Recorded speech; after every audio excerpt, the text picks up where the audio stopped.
Assalamualaikum warahmatullahi wabarakatuh. Perkenalkan, nama saya Abdullah Argandini dan NIM 3040210019. Ini saya akan membawakan sedikit materi yang eh, sudah kita diskusikan dengan tim saya, yaitu mengenai analisa kebangkrutan perusahaan Nokia.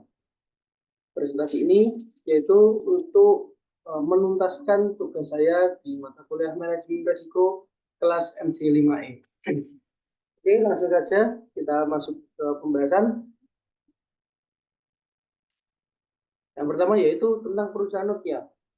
Yang mana perusahaan Nokia merupakan sebuah perusahaan telekomunikasi, teknologi informasi, dan elektronik konsumen multinasional asal Finlandia yang didirikan pada tahun 1865 yang berkantor pusat di Espoo, Finlandia di kawasan metropolitan Helsinki. Perusahaan tersebut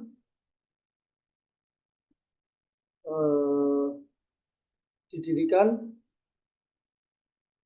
sebagai sebuah pabrik pulp atau pembuat kertas. Oke, selanjutnya yaitu ada sejarah perusahaan Nokia. Perusahaan Nokia saat itu didirikan oleh Fredrik Idestam pada tahun 1865 sebagai perusahaan pengolahan kayu dan karet, yaitu yang tadi bisa disebut sebagai perusahaan pulp. Seusai Perang Dunia ke-1, perusahaan tersebut juga mengakuisisi perusahaan kabel Finlandia yang memproduksi telegraf dan kabel telepon. Pada tahun 1967, perusahaan tersebut melebur menjadi Nokia Corporation. Perusahaan tersebut berfokus pada produksi mesin pembuat bubur kayu, ya hampir sama dengan tadi, yaitu perusahaan pulp dan pembuat kertas. Di tahun 1920, perusahaan ini menjadi salah satu perusahaan produsen terbesar di Eropa. Selanjutnya yaitu ada masa kejayaan dari perusahaan Nokia. Perusahaan Nokia mencapai masa kejayaannya pada akhir tahun 1990-an hingga pada awal 2000-an di jagat ponsel. Nokia bahkan dapat sebagai penyumbang seperempat dari pertumbuhan ekonomi di negara Finlandia, yaitu antara tahun 1998 sampai 2007. Sebuah periode yang disebut oleh Menteri Keuangan Finlandia Alexander Stubb sebagai keajaiban ekonomi. Proses perkembangan pada perusahaan Nokia tersebut, perusahaan tersebut dimulai pada tahun 1865 ketika didirikan sebagai perusahaan pengolahan kayu dan karet oleh Fredrik Idestam. Setelah mulai berbagai transformasi bisnis, Nokia akhirnya fokus pada peralatan telekomunikasi dan teknologi informasi. Perusahaan ini terlibat dalam pengembangan teknologi infrastruktur telekomunikasi dan pernah menjadi produsen handphone terbesar di dunia. Namun, kesulitan di pasaran menyebabkan bisnis ponsel Nokia akhirnya dibeli oleh Microsoft. Di sini ada runutan perkembangan dari perusahaan Nokia, yaitu yang pertama, perusahaan tersebut sebagai pengolah bubur kertas pada tahun 1865. Selanjutnya, perusahaan tersebut berhasil diakuisisi oleh perusahaan kabel seusai Perang Dunia. Selanjutnya, perusahaan tersebut melebur menjadi Nokia Corporation pada tahun 1967. Kemudian, perusahaan tersebut menjadi perusahaan penyedia perangkat seluler pada tahun 1963.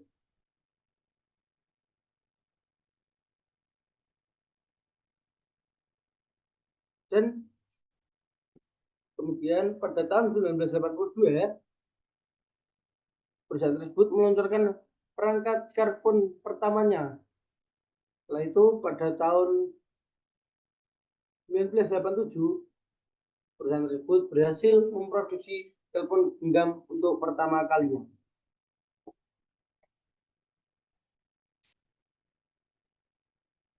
Faktor-faktor dari penyebab kebangkrutan perusahaan Nokia yaitu ada banyak kali faktornya sebenarnya. Akan tapi ada 3 faktor yang paling menonjol, yaitu yang pertama, kurangnya inovasi mengenai teknologi.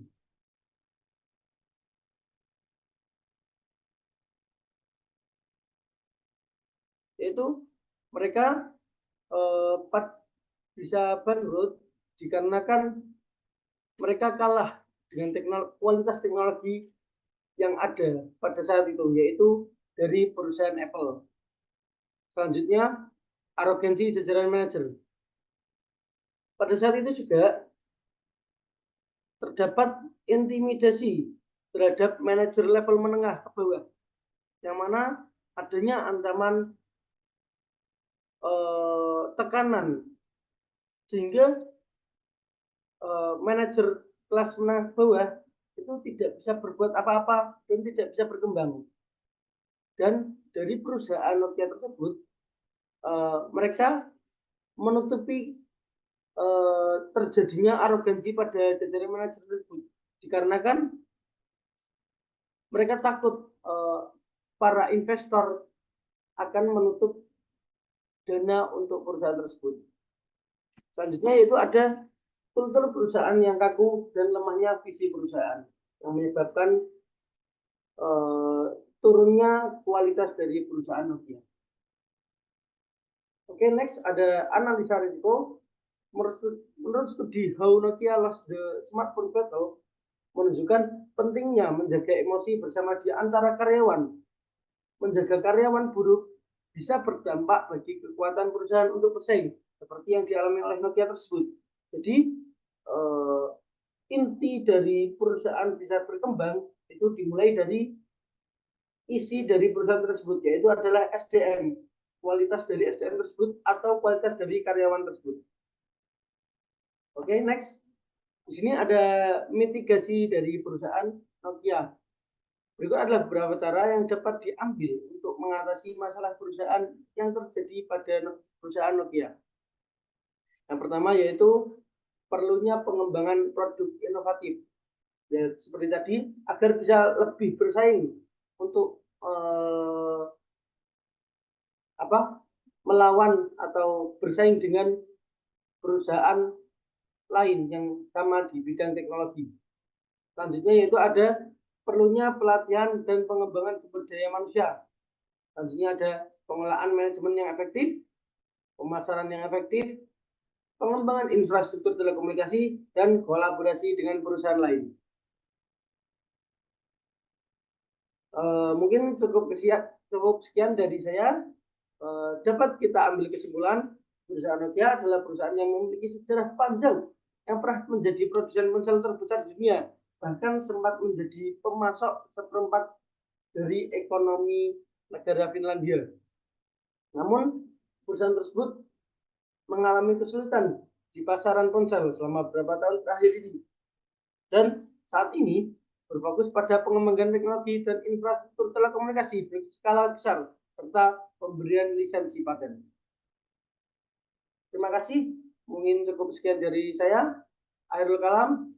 Assalamualaikum warahmatullahi wabarakatuh.